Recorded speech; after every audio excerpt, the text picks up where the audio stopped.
नमस्कार मित्रांनो, आजच्या व्हिडिओमध्ये तुमचं स्वागत आहे. मित्रांनो, आजच्या व्हिडिओमध्ये आपण पाहणार आहोत महाराष्ट्रामध्ये आपण नाव बदलण्यासाठी गॅजेट कसे अप्लाय करायचं. याच्या आधीच्या व्हिडिओमध्ये आपण पाहिलं की आपल्याला गॅजेट अप्लाय करण्यासाठी कोणकोणते डॉक्युमेंट्स लागतात. आजच्या व्हिडिओमध्ये आपण शिकणार आहोत की आपण गॅजेट कसे अप्लाय करायचं. तर चला मित्रांनो, वेळ न घालवता व्हिडिओला सुरुवात करूया. तर नमस्कार मित्रांनो, माझं नाव प्रशांत, तुम्ही पाहताय सायबर मराठी. तर आता आपण बघणार आहोत की आपण गॅजेट कसं अप्लाय करायचं. गॅजेट अप्लाय करण्यासाठी आपल्याला आपले सरकार महाऑनलाईन.gov.in या वेबसाईटवरती जायचं आहे. आपल्या इथे अकाउंटची डिटेल्स टाकून आपल्याला आपलं अकाउंट जे आहे ते लॉग इन करून घ्यायचं आहे. तर अकाउंट लॉग इन झाल्यानंतर आपल्याला खालती यायचं आहे. खालती आल्यानंतर आपल्याला इंडस्ट्री, एनर्जी अँड लेबर डिपार्टमेंटमध्ये जायचं आहे. त्याच्यावरती क्लिक केल्यानंतर आपल्या इथे सब डिपार्टमेंट बघायला मिळेल. तर आपल्याला पहिलं सिलेक्ट करायचं आहे printing and stationery gadget part 2 for change in name वरती आपल्याला क्लिक करायचं आहे आणि प्रोसेस वरती क्लिक करायचं आहे. जसं आपण प्रोसेस करू आपल्या समोर असं एक पेज ओपन होईल. तिथे आपल्याला gadget advertisement change of name वरती जायचं आहे. त्याच्यावरती आपल्याला सिलेक्ट करायचं आहे. त्याच्यावरती क्लिक केल्यानंतर इथे आपल्याला दोन ऑप्शन्स बघायला मिळतात. सर्वात अगोदर आहे choose language for data display on gadget. आपल्याला कोणत्या लँग्वेज मध्ये आपला जो डेटा आहे तो डिस्प्ले झाला पाहिजे. पहिला आहे इंग्लिश, दुसरा आहे मराठी. इथे मी मराठीमध्ये अप्लाय करतोय म्हणून मी मराठी सिलेक्ट केलेलं आहे. खालती यायचं आहे आणि फॉर्म डाउनलोड करावरती क्लिक करायचं आहे. वरती आपला फॉर्म जो आहे तो डाउनलोड होऊन जाईल. इथे वरील सर्व अटी मला मान्य आहेत वरती क्लिक करायचं आहे. नेक्स्ट आणि पुढे जावरती क्लिक करायचं आहे. तर इथे आपल्याला ऑप्शन येईल हा फॉर्म आपण मराठीत भरू इच्छिता तर ओके वरती क्लिक करायचं आहे. आपल्या समोर आता गॅजेटचा फॉर्म जो आहे तो ओपन होईल. इथे बघू शकता gadget advertisement change of name. आपल्याला पहिले ऍप्लिकंट डिटेल्स म्हणजे अर्जदाराची स्थिती आपल्याला बघायला मिळेल. तिथे आपल्याला ओपन कॅटेगरी, बॅकवर्ड कॅटेगरी आणि ओबीसी कॅटेगरीचा ऑप्शन मिळतो. तुम्ही ज्या कॅटेगरीमध्ये बसतात त्या कॅटेगरी आपल्याला सिलेक्ट करायची आहे. मायनर असेल तर मायनर वरती आपल्याला सिलेक्ट करायचं आहे. त्याच्यानंतर आपलं संबोधन सिलेक्ट करायचं आहे. सौ, कुमार, कुमारी जे काय असेल ते आपल्याला तिथे सिलेक्ट करायचं आहे. तिथे आपलं फुल नाम येईल, इथे मराठीतलं नाव येईल, आपली जन्मतारीख आपल्याला इथे टाकून घ्यायची आहे. नंतर इथे वय ऑटोमॅटिकली येईल. त्यानंतर आपला जेंडर टाकायचा आहे. मोबाईल नंबर आपला ऑटोमॅटिक येईल. लँडलाईन नंबर असेल तर टाका, नाही टाकला तर चालेल. आपला ऍड्रेस टाकून घ्यायचा आहे. जो आपला लाईट बिल वरती जो ऍड्रेस असेल तो टाकून घ्यायचा आहे. त्यानंतर ईमेल टाकायचा आहे, आधार नंबर टाकायचा आहे, जिल्हा सिलेक्ट करायचा आहे, तालुका सिलेक्ट करायचा आहे, गाव सिलेक्ट करायचं आहे आणि पिनकोड टाकून घ्यायचा आहे. हे सर्व सिलेक्ट करून झाल्यानंतर आपण खालती यायचं आहे. आता इथे लक्ष द्या, इथे आपल्याला फॉर्म नेम म्हणजे जुने नाव टाकायचं आहे. म्हणजे लग्नाच्या आधीचे नाव तिथे पहिले नाव येईल, इथे मधलं नाव आणि इथे लास्टचं नाव आपलं आडनाव. इथे खाली आपल्या लग्नानंतरचे नाव टाकायचे आहे. जे पहिले नाव, मधले म्हणजेच नवऱ्याचे नाव येईल आणि लास्ट नेम म्हणजे आडनाव येईल. आणि रिझन मध्ये आपल्याला टाकायचा आहे विवाह. जर इंग्लिश मध्ये भरत असेल तर मॅरेज टाकायचं आहे. ते टाकून झाल्यानंतर आपल्याला खालती ऍक्सेप्ट वरती क्लिक करायचं आहे आणि पुढे जावरती क्लिक करायचं आहे. आता इथे सर्व फॉर्म भरून झाल्यानंतर आपल्याला एकदा चेक करून घ्यायचं आहे की आपण आपला फॉर्म व्यवस्थित भरला आहे की नाही, की काही चुकीचं आपण काही ऍड केलंय का.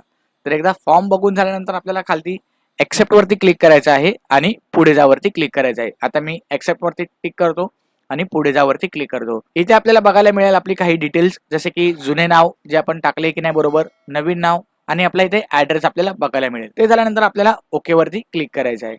जर बरोबर असेल तर ओके करायचं आहे, चुकीचं असेल तर आपल्याला एडिट करून घ्यायचं आहे. तर पुढे जावरती आपल्याला पुन्हा एकदा क्लिक करावं लागणार आहे ओके वरती क्लिक केल्यानंतर. त्यानंतर आपल्याला आता आपले डॉक्युमेंट जे आहे ते अपलोड करायसाठी इथे ऑप्शन येतो. तर इथे आपल्याला पहिला फोटो अपलोड करायचा आहे. फोटोची रुंदी 160 आणि उंची 200 ते 212 मध्ये असेल तर आपल्याला चूज फाईल वरती सिलेक्ट करून आपला फोटो ज्या फोल्डर मध्ये ठेवलाय त्या फोल्डर मध्ये जाऊन आपला फोटो इथे सिलेक्ट करून अपलोड करायचा आहे. तर इथे मी काही प्रायव्हसी कन्सर्न मुळे काही डिटेल्स जे आहे ते ब्लर करत आहे. तर इथे फोटो सिलेक्ट केला, ओपन वरती क्लिक केलं आणि आपला फोटो जो आहे तो इथे अपलोड होईल. तर अशा प्रकारे फोटो अपलोड झाला. आपली फोटोची जी साईज आहे ती 5 KB ते 1 MB च्या आतमध्ये असायला पाहिजे आणि जेपीजी फॉर्मॅट मध्ये असला पाहिजे. त्याची हाईट, त्याची विड्थ 160 आणि उंची 200 ते 212 मध्ये असेल. आता इथे डॉक्युमेंट्स अपलोड करण्यासाठी काय इन्स्ट्रक्शन्स आहेत ते आपल्याला आपले डॉक्युमेंट जे आहेत ते जेपीईजी आणि पीडीएफ मध्ये असायला हवेत. 1 MB च्या आतमध्ये जेपीईजी पाहिजे आणि पीडीएफ सुद्धा 1 MB च्या आतमध्ये पाहिजे. काही वेळेला 500 KB च्या आतमध्ये दोन्ही आपले असावे लागतात. तर इथे फोटो प्रूफ साठी मी आधार कार्ड सिलेक्ट करतोय. चूज फाईल वरती क्लिक करून आपलं आधार कार्ड सिलेक्ट करायचं आहे आणि ते आपण ओपन करून अपलोड करायचं आहे. आता हे इथे आहे ते अपलोड झालेलं आहे. खालती आपल्याला अपलोड डॉक्युमेंटचा ऑप्शन येतो. इथे ऍड्रेस प्रूफ मध्ये सुद्धा मी आपलं आधार कार्ड टाकतोय. सेम आधार कार्ड मी सिलेक्ट केलेलं आहे. आता इथे एज प्रूफ मध्ये आपल्याला दोन ऑप्शन मिळतात, बर्थ सर्टिफिकेट आणि लिव्हिंग सर्टिफिकेट.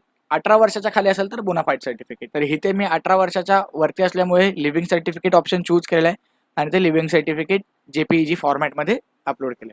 लीगल डॉक्युमेंट मध्ये आपल्याला 4 ऑप्शन मिळतात, affidavit, living certificate, birth certificate आणि मॅरेज सर्टिफिकेट. लग्नानंतर तुमच्याकडे मॅरेज सर्टिफिकेट नसेल तर तुम्ही फक्त लिव्हिंग सर्टिफिकेट सुद्धा देऊ शकतात. दोन्ही असेल तर लिव्हिंग सर्टिफिकेट आणि मॅरेज सर्टिफिकेट सुद्धा देऊ शकतात. बर्थ सर्टिफिकेट सुद्धा देऊ शकतात. तिन्ही डॉक्युमेंट्स देऊ शकता एका वेळी. इथे मी लिव्हिंग आणि मॅरेज सर्टिफिकेट दोन्ही देतोय. शेवटी आपण जो फॉर्म डाउनलोड केला होता मराठीमध्ये तो फॉर्म आपल्याला भरून घ्यायचा आहे आणि इथे अपलोड करायचा आहे. इथे मी फॉर्म भरून घेतलाय आणि तो आपल्याला फॉर्म स्कॅन करून इथे अपलोड करायचा आहे. शेवटी आपल्याला अपलोड डॉक्युमेंटचा ऑप्शन मिळतो. तर एकदा आपण चेक करायचे आपण आपले डॉक्युमेंट जे आहे ते बरोबर अपलोड केलेत की नाही आणि अपलोड डॉक्युमेंट वरती क्लिक करून आपले डॉक्युमेंट जे आहे ते अपलोड करून घ्यायचे. ते झाल्यानंतर आपल्याला पुढे पेमेंट प्रोसेससाठी ऑप्शन बघायला मिळतो. इथे आपल्याला बघू शकतात पेमेंटची समरी आपल्याला इथे बघायला मिळेल. आपले काही डिटेल्स असतील आणि खालती आपल्याला कितीचं पेमेंट जे भरायचे आहे ते आपल्याला बघायला मिळेल. इथे 559 रुपये आपल्याला पेमेंट करायचे आहे. तर प्रोसीड टू पेमेंट वरती क्लिक करून आपण पेमेंट प्रक्रिया ही पूर्ण करून घेऊ. तर ते प्रोसीड पेमेंट वरती क्लिक करतो. इथे आपण वॉलेट मधून करू शकतो, नेट बँकिंग मधून करू शकतो, क्रेडिट कार्ड किंवा डेबिट कार्ड मधून करू शकतो किंवा IMPS मधून करू शकतो. इथे मी क्रेडिट किंवा डेबिट कार्डचा ऑप्शन घेतलाय. तिथे आपल्याला QR कोडचा ऑप्शन सुद्धा बघायला मिळतो. मी आता पुढे दाखवतो. इथे प्रायव्हसी कन्सर्न मुळे मी आपले डिटेल्स जे आहेत ते ब्लर केलेले आहेत. प्रोसीड फॉर पेमेंट वरती क्लिक करायचं आहे. त्यानंतर मी इथे UPI QR कोडचा ऑप्शन जो आहे तो सिलेक्ट करतो, जेणेकरून मला गुगल पे, फोन पे, भीम UPI, पेटीएमच्या थ्रू मी इथे पेमेंट जे आहे ते करू शकतो. तर इथे आपला जो QR कोड आहे तो स्कॅन करून घ्यायचा आहे.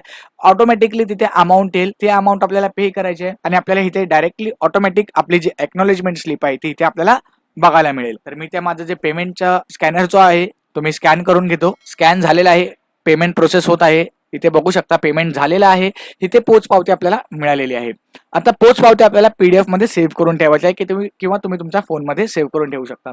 इथे आपल्याला अर्ज क्रमांक जो आहे तो अर्ज क्रमांक आपला सेव्ह करून घ्या, कारण की आपल्याला आपलं गॅजेटचा स्टेटस आहे ते बघण्यासाठी आपल्याला अर्ज क्रमांक महत्वाचा आहे. तर इथे मी सेव्ह PDF मधून आपली जी पोच पावती आहे ती सेव्ह करून ठेवतोय. तर इथे मी आपली पोच पावती जी आहे ती सेव्ह करून ठेवलेली आहे. आपला अर्ज क्रमांक जो आहे तो आपल्याला खूप महत्वाचा आहे, कारण की त्याच्यावरून आपण आपल्या गॅजेटचं जे स्टेटस आहे ते तपासणार आहे. तर मित्रांनो, अशा प्रकारे आपण महाराष्ट्रामध्ये नाव बदलण्याचं गॅजेट जे आहे ते अप्लाय करू शकतो. आपण पुढच्या व्हिडिओमध्ये पाहूया की आपण गॅजेट अप्लाय केल्यानंतर आपण त्याचं स्टेटस कसं चेक करणार आणि अप्रूव्ह झाल्यानंतर ते डाउनलोड कसं करणार.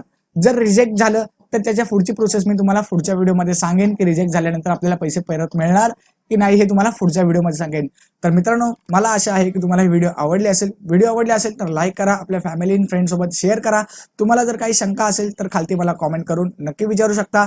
इथे माझा Instagram ID येत असेल तिथेही तुम्ही मला DM करून विचारू शकता. तर आजच्या व्हिडिओमध्ये एवढंच. भेटूया पुढच्या व्हिडिओमध्ये. जय हिंद, जय महाराष्ट्र.